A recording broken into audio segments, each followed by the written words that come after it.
With us for the encounter, Anisha Mukherjee.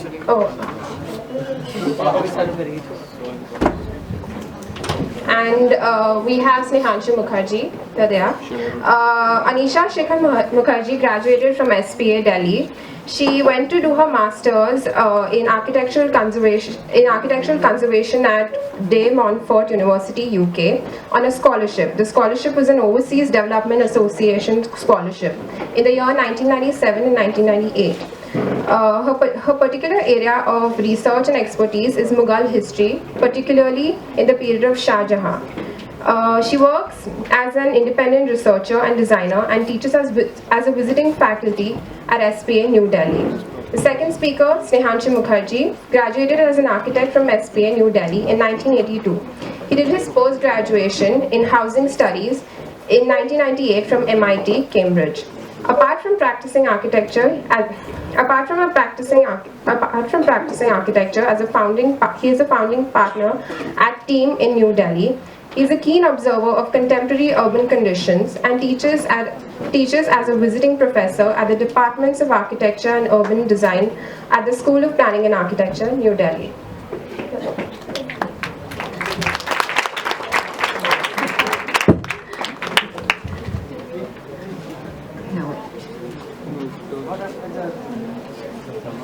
Now turn because it's going to come on the screen. You don't come on the screen.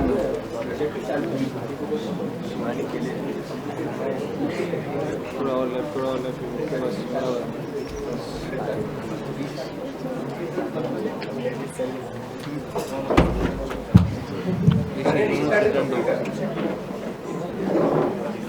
What happened? Remove the pen drive and restart it.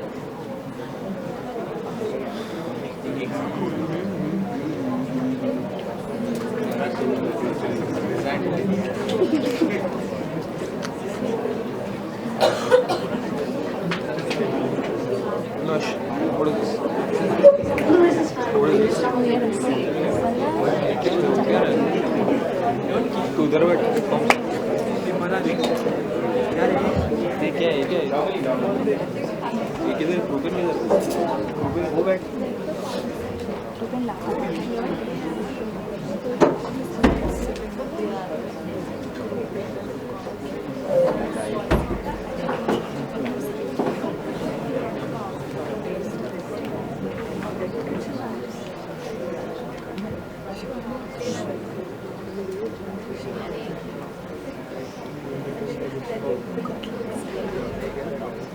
Good luck. Nothing. Come now. She's doing what once.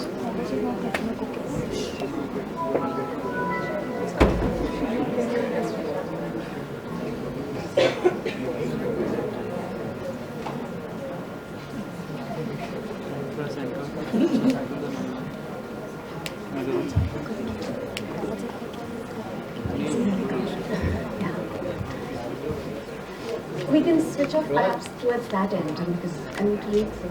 Yeah, that's good. That's okay? Yes, thank you. Well, thank you. It's very nice to be here and to have a full house. And this is after the lunch hour, so I hope not to send you to sleep. Though I call this talk the design of the sari, essentially I'm using the sari as a metaphor for what I believe are, or at least were, the characteristics of Indian design till the recent past. And through the discussion, I hope we can, we come to a set of criteria which we can use even when we design today. So I'm going to read out, and we'll continue, and then at the end, perhaps, if you have anything to ask. Has this gone off? No, it's there. Okay. So I'm going to begin this talk about the sari and its relationship with individual, regional and national identity with some personal reminiscences. The first concerns an intricate purple, pink and gold Banarasi silk sari. That's it. This was bought for the wedding of my grandmother-in-law in the early decades of the 20th century, almost 100 years ago. I was introduced to this beautiful heirloom just before my wedding reception. new to Bengali customs and completely unused to wearing saris, I was asked to drape this on. I did so with a great deal of trepidation and the fervent hope that both the sari and I would emerge unscathed from the experience. Fortunately, we did. Some of my mother's saris, including the red Banarasi silk worked in silver thread that she chose as part of her wedding gifts from my father's family, have also come down to me.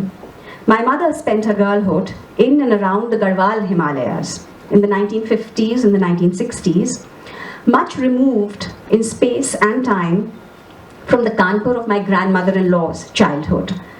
Many of the Banarasis that formed part of my mother's wedding trousseau, despite frequently jostling across army cantonments in iron trunks, cheek by jowl with my father's treasured whiskey bottles, still retain their luster and delicacy. Though it's only infrequently that I wear saris, I took the red Banarasi out recently to wear at a wedding. So what has all this got to do with design and identity? Well, first, that in my subjective opinion, the design of the sari ensures that it is flattering to most women in the subcontinent. So it was the overwhelming mode of dress for Indian women, whether a Bengali brought up in North India or a Pahari traveling all over the country. Secondly, the fact that the sari, even with its dwindling popularity, is an identifiable symbol of India. This is why so many of us who may not wear saris on a regular basis still fish them out on formal celebratory occasions, or why professions of people who are involved with presenting India to the outside world, whether in the hotel industry or in the political arena, also often opt for the sari as a formal mode of wear. Thirdly, that different regions in India have different and recognizable patterns, weaves and motifs, and even ways of tying the sari. The Banarasi, the Chanderi, the Sambalpuri, the Dhakai, the Kanjivaram, the Paithani, the Patola. Saris from different parts of India carry the names and ethos of their cities or regions with them and conjure up specific variations on the theme.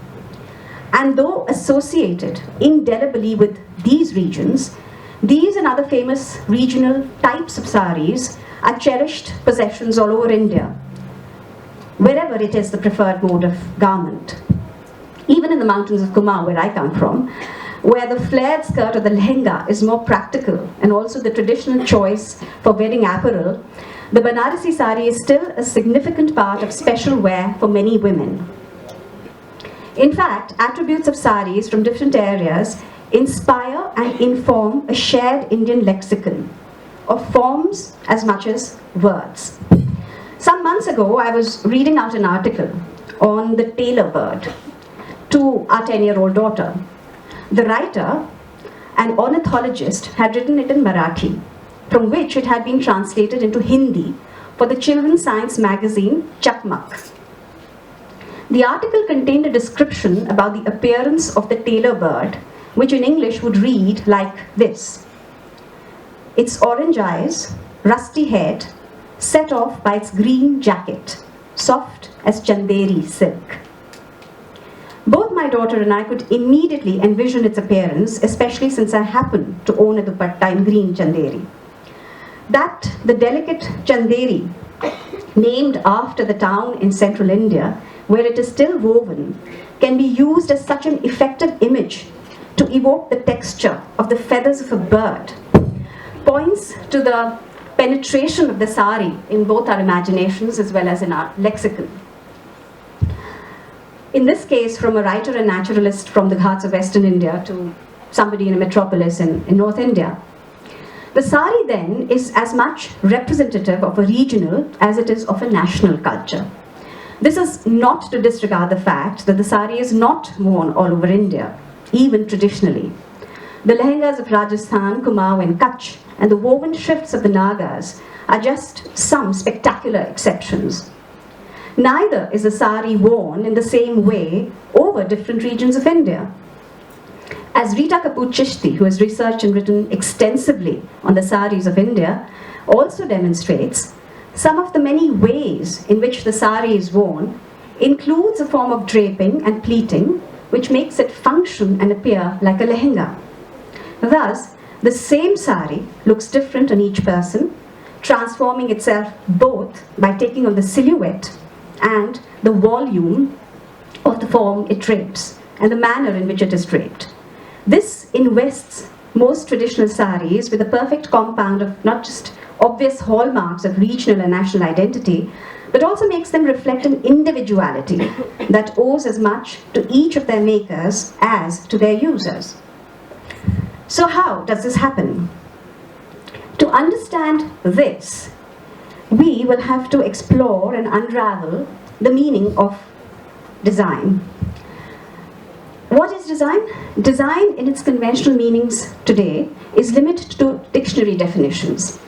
The Chambers English Dictionary defines it as, and I quote, to indicate, to draw, to contrive, to form a plan of, to set apart a plan or scheme formed in the mind, end of quote. But evidently the sari is a designed garment, and equally evidently, rarely is it made through elaborate drawings.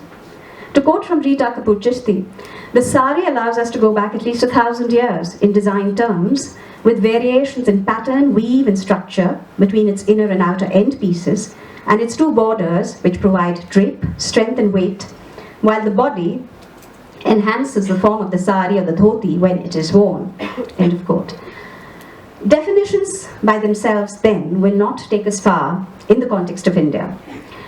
Chaturvedi Badrinath notes in a discussion on the Mahabharata, one characteristic of Indian thought has been that in the place of definitions of things, it asks for their attributes or lakshanas.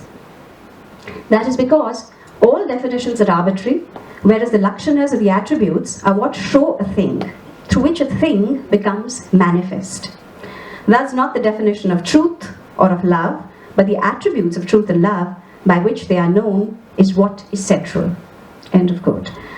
The renowned architectural theorist and teacher, sorry, these are some slides that I should have shown you before.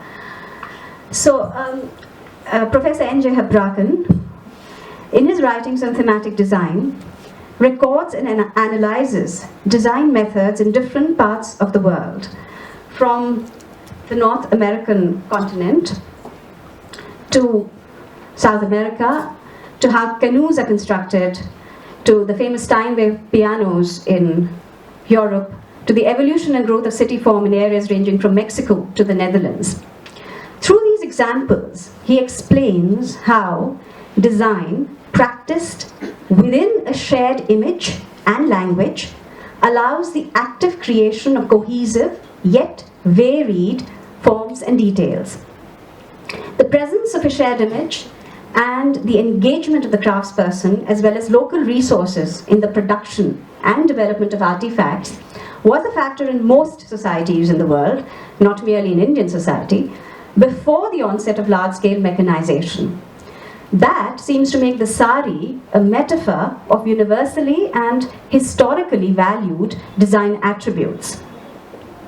However, notwithstanding such similarities in localization and customization, historical examples of Indian design across various fields show some elements that seem to be quite different from other traditions.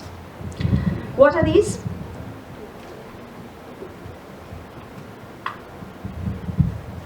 One of these distinguishing elements of design in the Indian tradition seems to be the preference for attributes that offer flexibility and versatility, for designs that can be used for multiple purposes and occasions. In architecture, this is perhaps most evident in the tradition of designing multi-use and flexible space. Brought to perfection in the 17th century magnificent palace fortress built in the city that I come from, in Delhi, for the Mughal Emperor Shah Jahan. In attire, this translates into a preference for unstitched clothes. This is a picture from the Diwani Khas in the Red Fort in Delhi. And it's a pavilion within a pavilion, so to speak.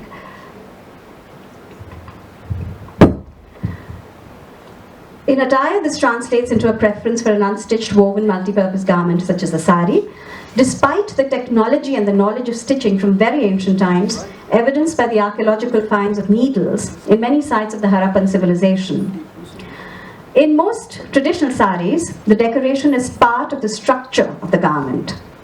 That is why it is resilient enough to withstand continued use. The design efforts knits together and goes into spinning the material, composing the patterns, and directly weaving them on the fabric. The overall dimensions of the sari are more or less fixed, and the variations happen within a certain range of a fixed length and breadth. And once it is done, the same sari can fit different women of different sizes, at different ages and different times of their lives. Since it is not tailored and sewn to fit one individual in one point of time in their life, the sari can be bequeathed from generation to generation, and hence the saris that I own. The weaver's and spinner's skill can therefore be conserved and presented and displayed and worn for generations. The predominance of a flexible unstitched garment may also be seen in traditional menswear in the form of the dhoti or the mundu and the lungi. And even most traditional stitched garments in India, such as my personal favorite, the lehenga, offer this feature of flexibility and multiple use, though naturally not as much as the sari or the dhoti. Like them, the lehenga too can suit both casual and formal occasions. The waist can be drawn in or let out, depending on how much you have eaten in the recent or the distant past. It can be lent or handed down successfully without any alterations to people of different dimensions. One of the lehengas that I treasure the most is this one, and it's come down to me from my grandmother, who wore it on her wedding, and then it came to my mother and then to me. Ornis, dupattas and shawls are other unstitched garments which the lehenga is conventionally teamed with, and they demonstrate similar attributes of multiplicity of use as well as their ability to suit multiple users.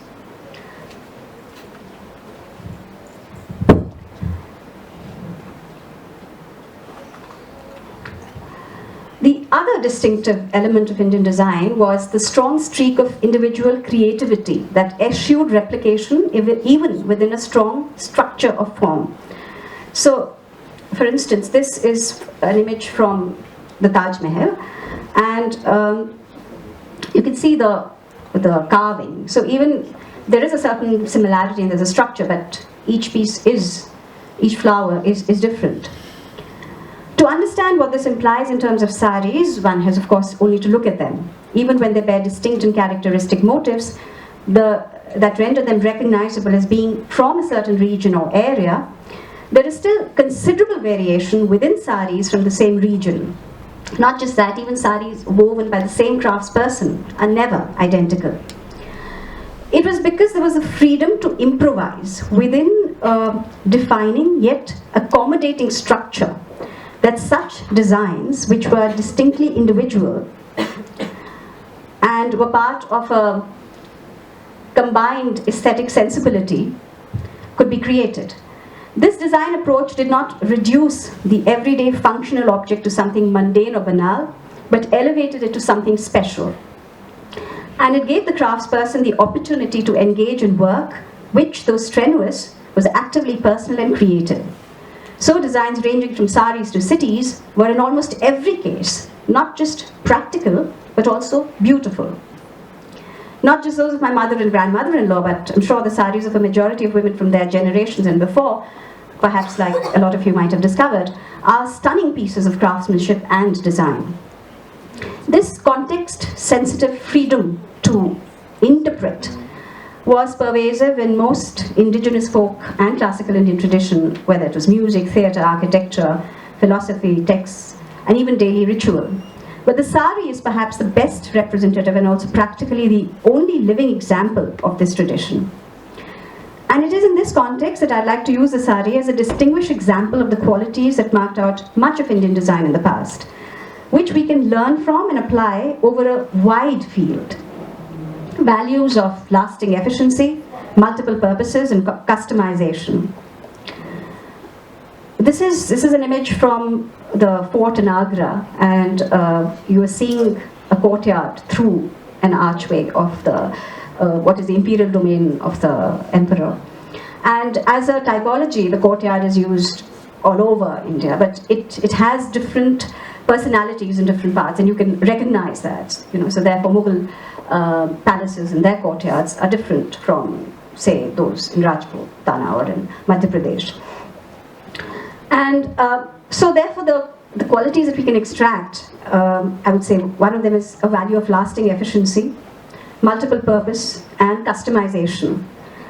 The lakshanas of traditional Indian design that the sari embodies are those where you use resources optimally but frugally, where an artifact can be simultaneously functional and decorative, where infinite variety and complexity are possible within an idea of striking simplicity, where work, despite being a necessary means of survival, can also be part of an individual quest for creative expression, where rigorous knowledge and appreciation of aesthetics can enable the creation of distinctive design within a shared language and structure.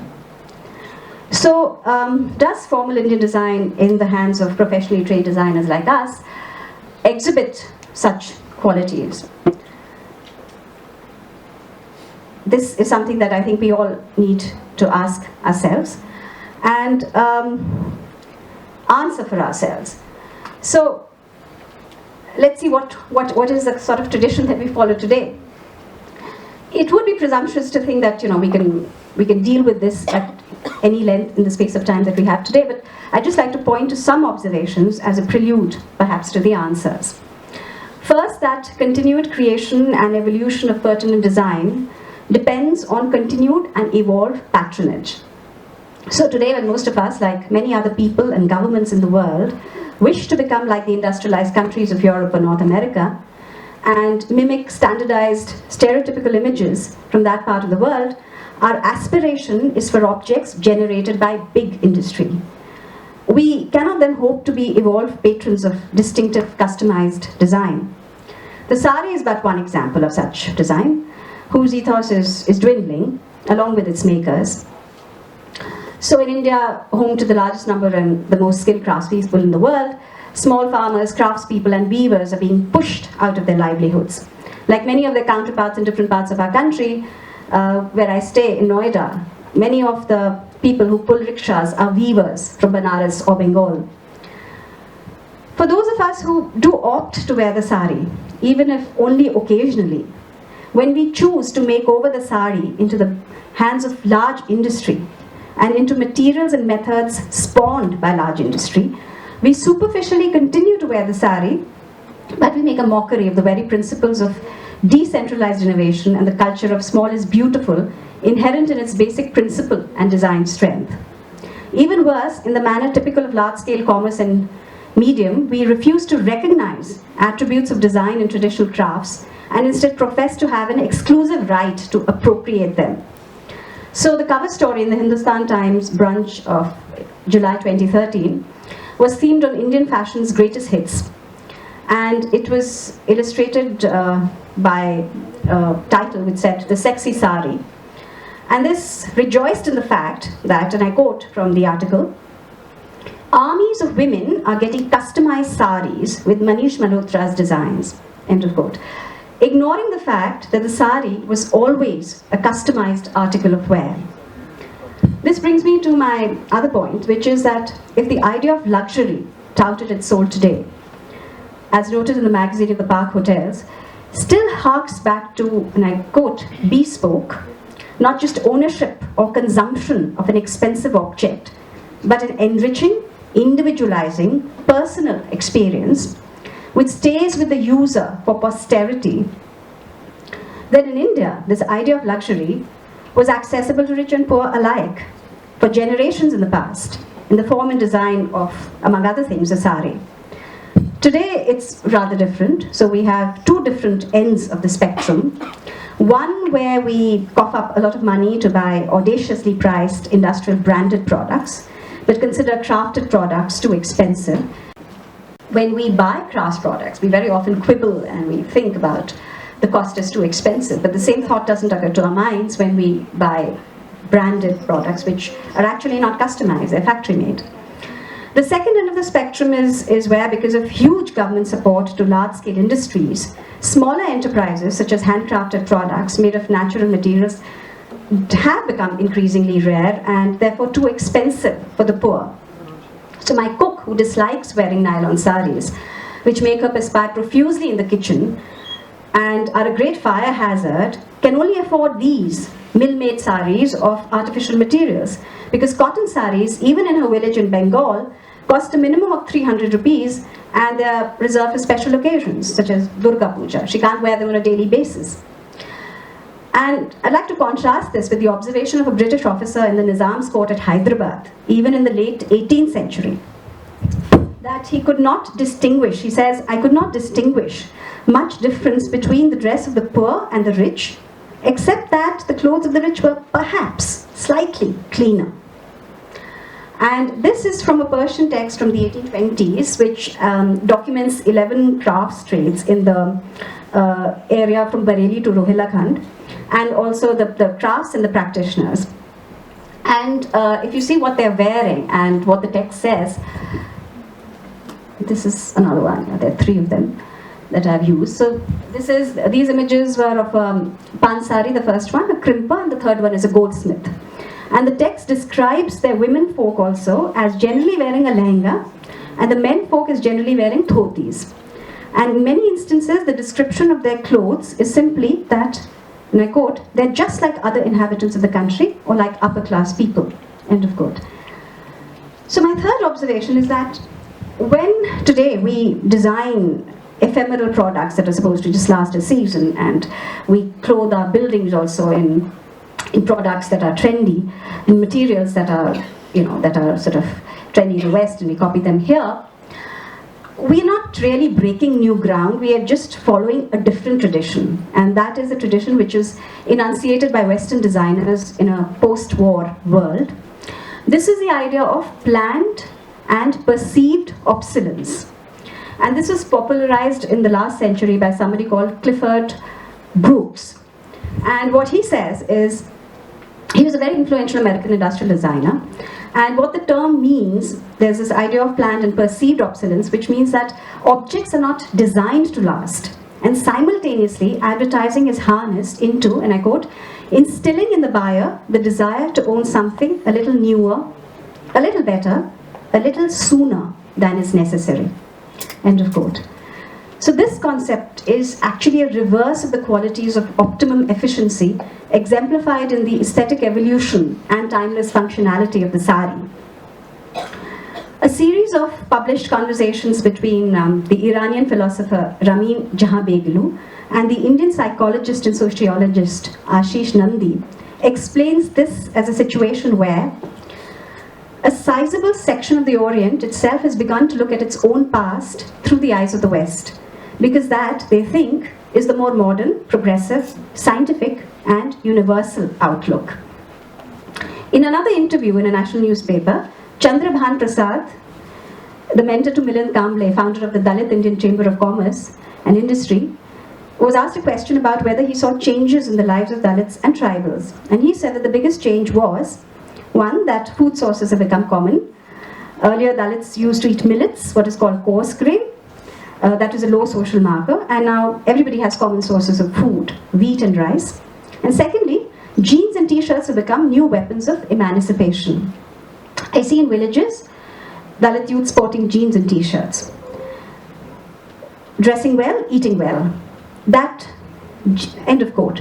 That jeans and t-shirts are seen as new weapons of emancipation and instances of dressing well is a reflection that local produce, food as well as crafts, and even the traditional sari, are now symbols of the unemancipated. But emancipation, among other things, is the freedom to decide what we want to wear, or display, or use. Though we may not realize it, this freedom is continually compromised by corporations, large entities, and business policies, which covertly or overtly shape our choices and graft on meanings of progressive to large-scale mechanization, when it is actually the reverse. Architecture, appliances, or apparel generated by centralized industrial processes often depend on their production or existence on dehumanizing and exploitative practices.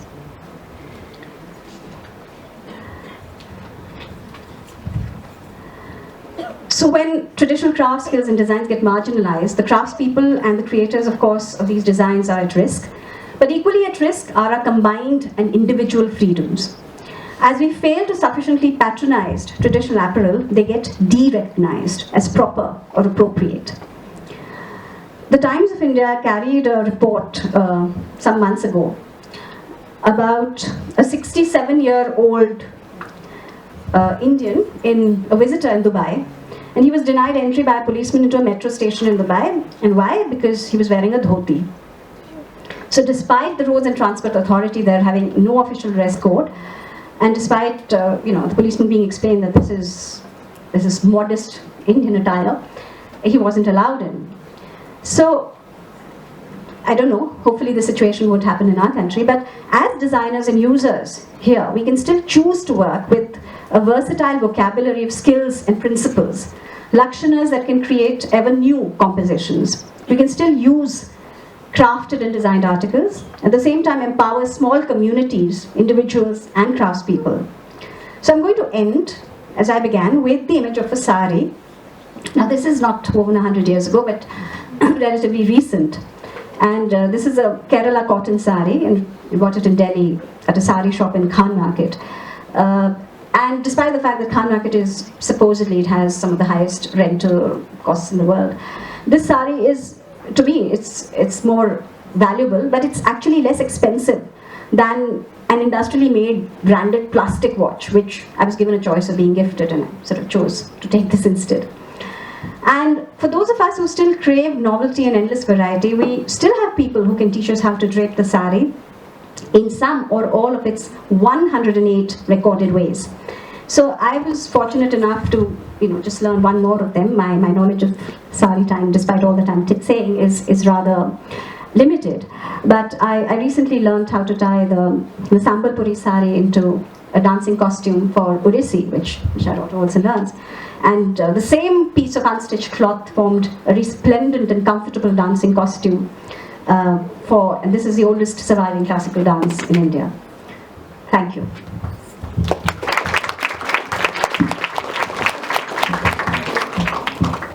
Just had a question concerning the new, because there was a big furor in the newspapers about the new Handloom Act. Yes. Just to kind of know what that was about, because a lot of us might not necessarily know what the changes were with this new Handloom Act that will be enacted by the new government. Yes, I'm not very sure about that either, so I can't really elucidate at the moment. But yeah. It has been stopped. Yeah. I know only like a minuscule amount because I signed the petition, like a lot of us did, I think. It seemed like that they were bringing in legislation which would stop people from making cloth of their own, and they were being forced into some kind of a factory-made situation through power looms, etc. So this was to stop this from happening. Yeah, I didn't understand the fine print as well. That was Yeah, but it seemed like a pretty desperate thing that the people were being forced into. I think the grain, the seeds situation again, where people were like, which the Beej Bachao Andolan started like that, because you were not supposed to actually keep back seeds of yourself, and you were supposed to buy. So I think it's all a centralized system, which seems to be, in conventional terms, which seems to be more efficient in the eyes of a number of people. Yeah, I have a question. Yes. no, they're taking the mic. Those guys at the back are.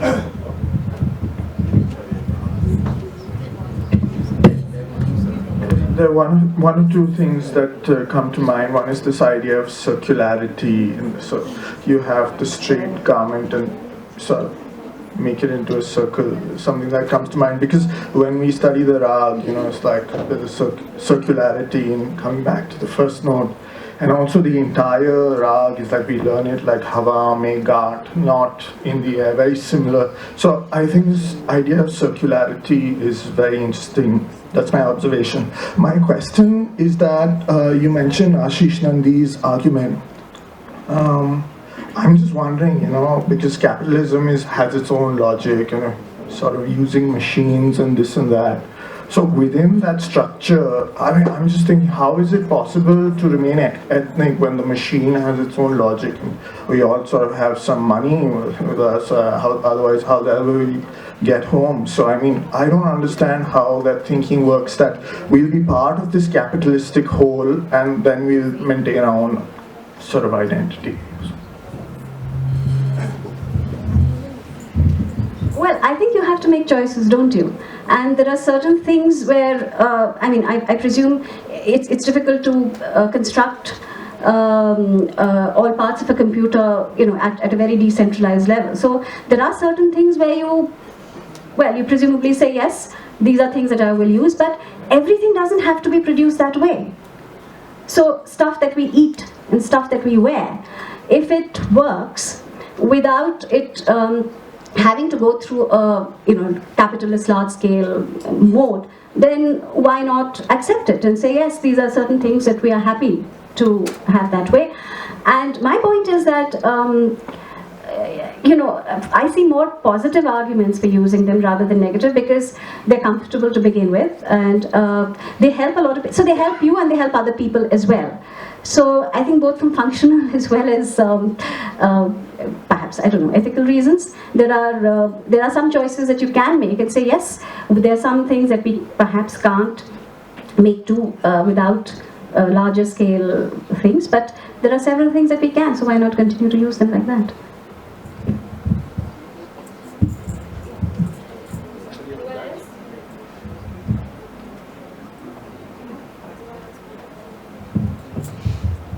I have one more question. When you spoke about the man in Dubai, he was not allowed in the metro because he was wearing a dhoti. I have another question, because recently I saw the movie Court, and in that there's a scene where the Christian lady, she's not allowed for the hearing because she's wearing something sleeveless. So is it really a problem? Forget people from other countries thinking of us that way and wearing a dhoti, but even in our own culture, if I say, as a generation, which is this generation that we are living in, if we wear say shorts or we wear anything during the rainy season which we find really comfortable because we cannot wear a sari and go around, I feel that the sari in that sense could be also taken as not decent in some ways, according to people. Like if we look at the fact that if people tell us that you're wearing shorts, you cannot be allowed because you're exposing so much. I think the Indian sari also does expose a lot of the so why it's very funny, because isn't it a problem with our thinking rather than the clothes that we wear? Because I don't find it, then it feels very funny that we even consider the fact and fight for the person who stopped in the Dubai metro, because in our own schools we don't sort of follow it. Yeah, well, there are two things I think you're asking. One is that why do we object to certain things? And I think the point I'm making is that everybody should have the freedom to decide for themselves. And actually, again, if you look at the sari, when you said that it exposes a lot, it's true. For instance, the Marathi sari, we're not used to it, but it's a response to the climate. It's like your shorts in a different way, because you're sort of tucking it up and sort of separating the two parts of the sari. So I think essentially what we are saying here is two things. One is that yes, people should have the freedom to decide what they want to wear, depending on whether it's comfortable, etc. But you operate in an area of freedom when you also have a responsibility. So I'm saying your responsibility is towards other people as well. That's my point. And the craftspeople are a very important sector of this responsibility, because they generally give you pretty nice things to wear, and you can get them to wear, sort of weave shorts, why not? But the point is that if you remove them actually from the equation, though you think you're asserting your independence, you're actually not, because what you're buying, you don't have much choice. You'll only finally end up buying whatever you get in shops, which are actually ruled by large-scale commercial organizations. Yeah.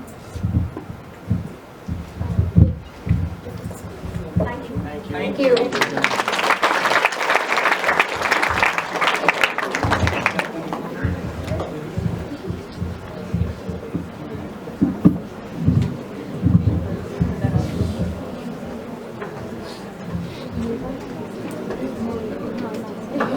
With the light over your head. On my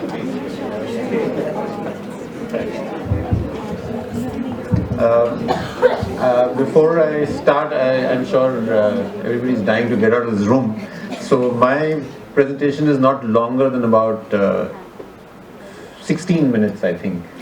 And I have to apologize to two of your teachers here who've already heard this. In Shimla, we were all together in this Urban Spaces conference just a couple of weeks ago. So they know all about what I'm going to say. But they're the ones who sort of, invited us over here. So my topic here is how to unplan a city, and it comes with a rider which says this presentation is primarily based upon examples from the NCR, which is where I stay, and the views expressed are purely those of the speaker and may not be accepted as common wisdom. So this is the caveat.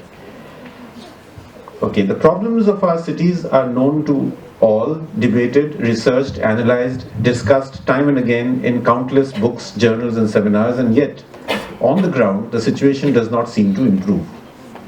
Large sums of money are spent by the city authorities to build flyovers, and in the case of Mumbai, which I've been reading in the papers, drainage systems which don't work, elevated motorways, sewage treatment plants, water supply, trunk routes, slum rehabilitation schemes, you just keep naming them, all of which soon seem to become newer problems.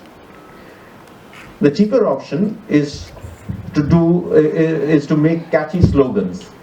You can see them here, this is a much cheaper option. You make catchy slogans like Green Delhi, Clean Delhi.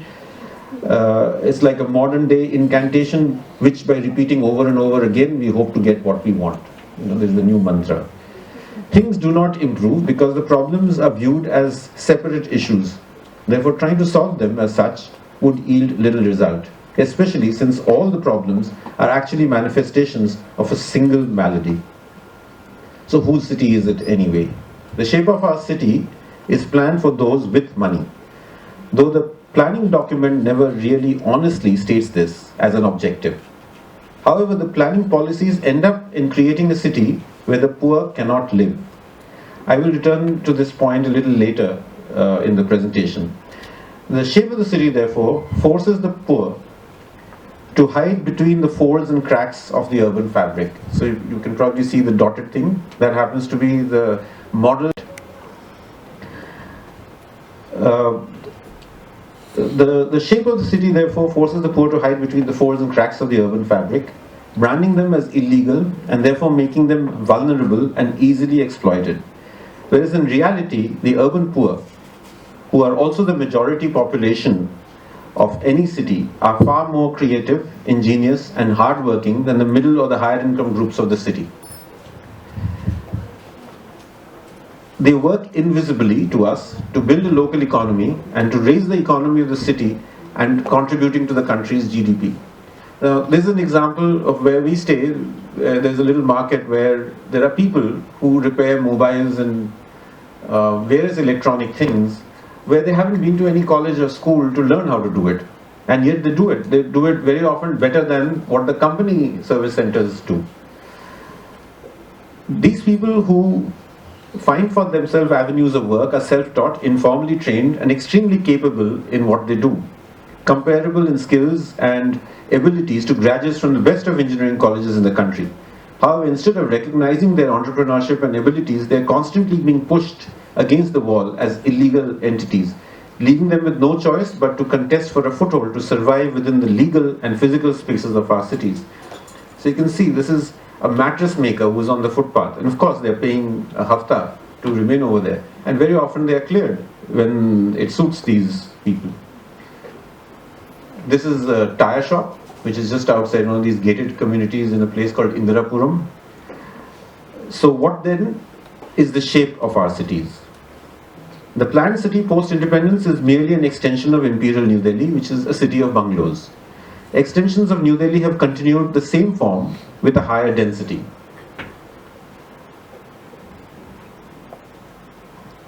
So you can see the way the densities were increased only slightly, and right next to New Delhi is the continuation of the current New Delhi. The Imperial New Delhi was in itself nothing more than a glorified civil lines or cantonment.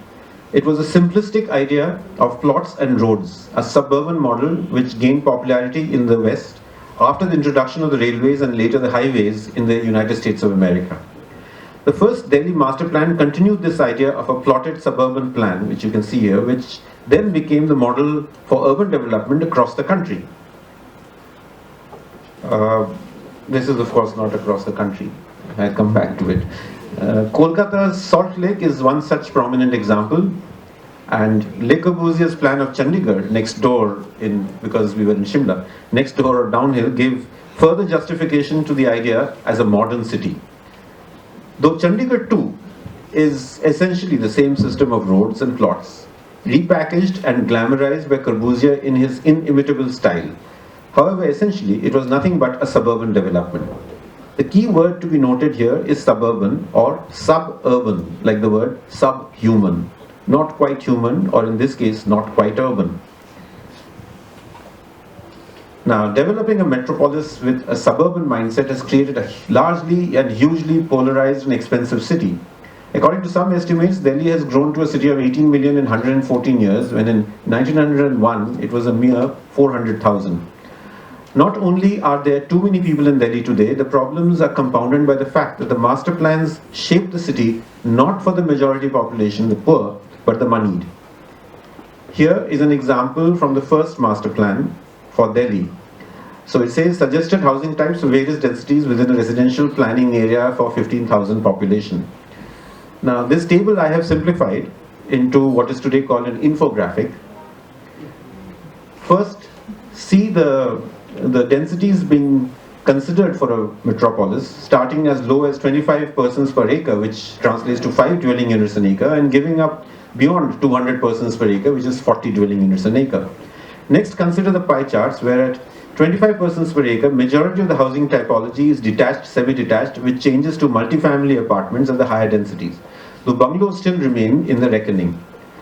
But the most interesting is the figure of 5% for service personnel family housing, which in other words mean the poor. This continues to remain unchanged at 5% across the proposed increase in densities, when we all know that even at conservative estimates, the poor are a good 40% of the city's population. I would say here that close to 60% of the population would be living in the city in non-formal or illegal settlements. So this is the plot. The master plan has created a suburban city of plots and roads, where often today there are no sidewalks. A city that has been compartmentalized through plots and land use specifications, where people even with little money cannot afford to find a foothold to live in and to earn a living respectably. They lead a precarious existence at the mercy of law enforcement agencies. They live under a constant threat of evictions, arrests, their wares and belongings destroyed or confiscated. Those of them who pay a rent pay a much higher per square foot rent for a small substandard room in a location with almost no amenities than what even the middle income group would pay as rent for a 2-bedroom apartment in a so-called decent colony. If you convert the rents they would pay into square foot in the size of a room, which is about 8 by 6 or something like that, and then you compare to the size of the flat and the kind of rent that you would be paying, you'll find that they're actually paying a higher rent than any of us would eventually pay. This then is the nature of the capital city. This version of planning has been followed in all the metropolises as extensions to the older cities. Today the cities are being added to by real estate companies by driving up the cost of land and accommodation.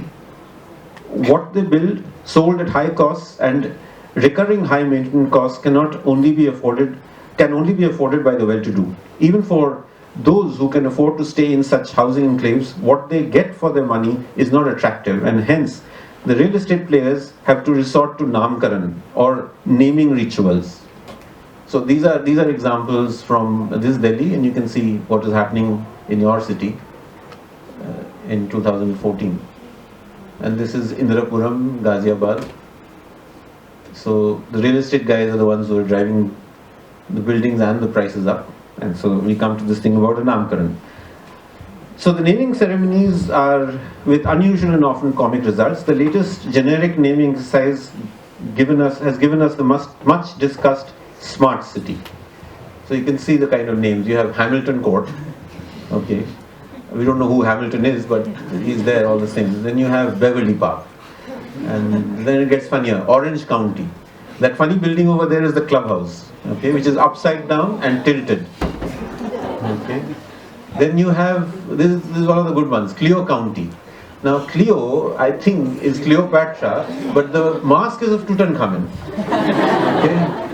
Then you have the Galactic City. This is the latest in the NCR. And then of course you have Supernova. You don't even know that Supernova is a dead star. And then we have the Airwell Organic Smart City. So your current concerns about bad quality food is being met by organic and smart city, and this is what they think the organic smart city is going to look like. Okay, and then of course we have the smart city. So this exercise has given us the much discussed smart city, and can this situation be changed? Change at the scale of a metropolis is not easy, especially given the mindsets and comfort zones of the controlling agencies and the people who work in these agencies, who would not like to rock the boat and maintain status quo. However, the evidence of the recent People's Mandate in Delhi's state elections can be viewed as a reason for hope. The electoral surprise, it is said, was due to the majority voting by the marginalized urban poor, the largest section of the city's population. Change, therefore, would come only if it is willed by the people who identify themselves as a part of a community that belongs to a place that they take ownership of. The master planned city allows tenure only to the plot and reduces, whereas the community needs to take ownership of the precinct they inhabit. All this may seem highly romantic. However, this was the way the unplanned method allowed traditional cities to be built the world over. The unplanned plan is about allowing communities to control and develop their neighborhoods and precincts through a process of negotiations rather than contestations. The city developed in a flexible manner through establishing territorial controls that are hierarchic, but both in a top-down and bottom-up manner. One of the best examples in relatively recent times of such a process of establishing a city is Jaipur. Jaipur was established on 29/11/1727 and was first configured by constructing the city's walls, gates and primary streets and chalks. The palace compound wall was built next in the center. The facades of the shops lining the main streets and the principal temples were built next. Within this sequence, the public spaces of the city was given a physical structure. The squares between the main streets formed the principal wards, which were then divided by secondary and tertiary streets into sub-wards. So this is a detail of a typical ward. This system of organizing grids of different scales is more than a matter of mobility and geometry. It relates to the system of social distribution, the pattern of settlement of people according to jati, as defined by Shastras. What it formed, therefore, are what we call mohallas. The smallest social unit was the courtyard house or haveli, which accommodated a joint extended family and their dependents. A group of such havelis created the mohalla for a wider social group.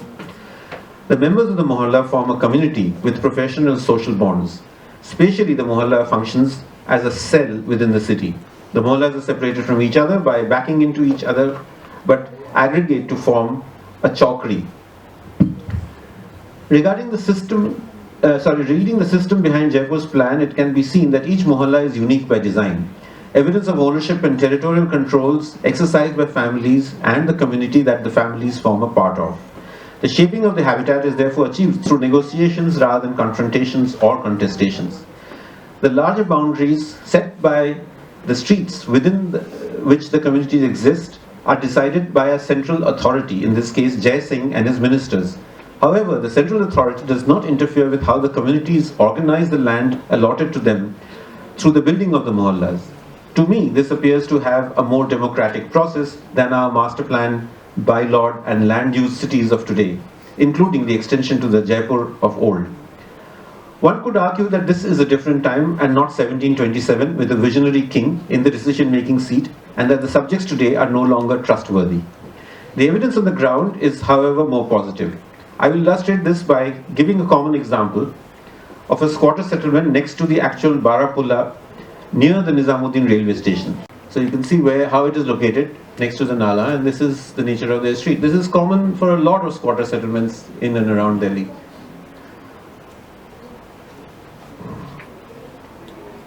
This and many such situations are common in our cities, a proof of the fact that the urban poor, despite all odds, are capable of carrying out their own micro-level planning, building and regulating their settlements, sometimes even better than the middle-income housing enclaves of Delhi. For instance, these streets are far cleaner than where our office is, which is just down the road, which is in a planned housing colony. The question is, can city governance deal with empowering citizens in deciding the shape of their mohallas? If this was feasible in the feudal period, then why should it not be possible in a democracy today? Enabling citizens in this way has been attempted in different parts of the world, even in cities with large populations, a majority of which are the poor.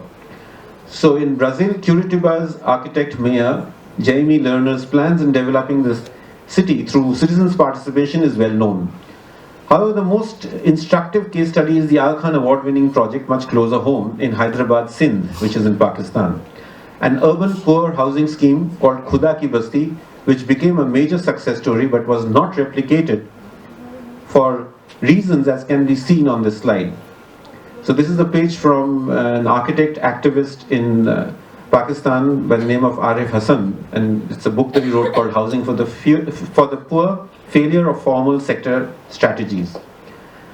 So what it says in this book is, as a sort of a review, is that however a number of government officials and planners and professionals in private practice have raised a number of issues due to which they feel that not only the scheme but even its principles cannot be universally replicated in Pakistan.